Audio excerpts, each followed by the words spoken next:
kailangan daw niya ng trabaho. Yan, buhatin mo na rin yung mga gulong. Ayoko. Ilipat mo yan.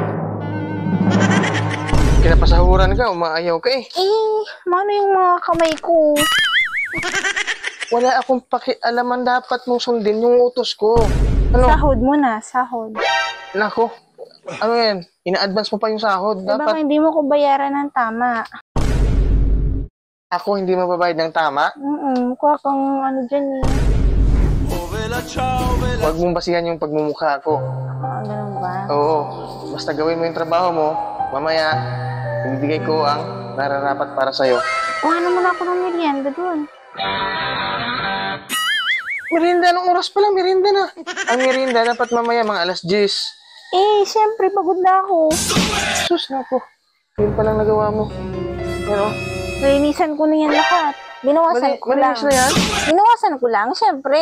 Oo. Hindi pa. Malinis mo yan. Malaking sahod ko dito, ha? Pwede na yan, 100.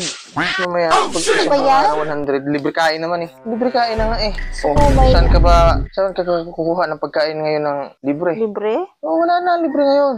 Ganun ba? Plus may 100 ka pa. Di may... Parang kulang pa yan sa ano, ah. Saan? Sa milk tea ko. Huwag ka muna mag-milk tea. Parang kinakawawa mo na ako dito, sir. Ipalinis ako ng kuko ko. Mamaya, pagka sumahod ka na, saan ka magpalinis sa kuko? Siguraduhin mo yan, sir, ha? Opo. Opo, Inday. A few moments later.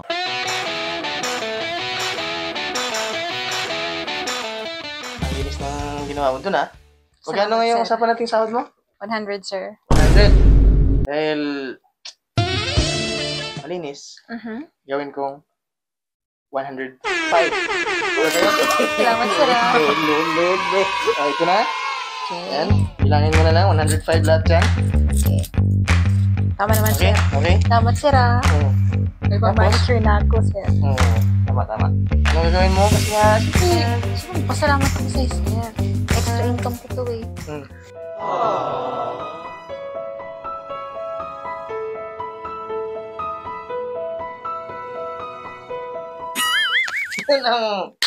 Yun ang hintay ko. Susunod ulit, sir, magpalinis ka ulit, ha? Pwede ba? Ay, tama na yun, sir. Isa pa. Kasi nga, Ay, gano'n ba yan? sobrang happy ako sa... Up! Kaya lang. Please like and subscribe. God bless. Bye.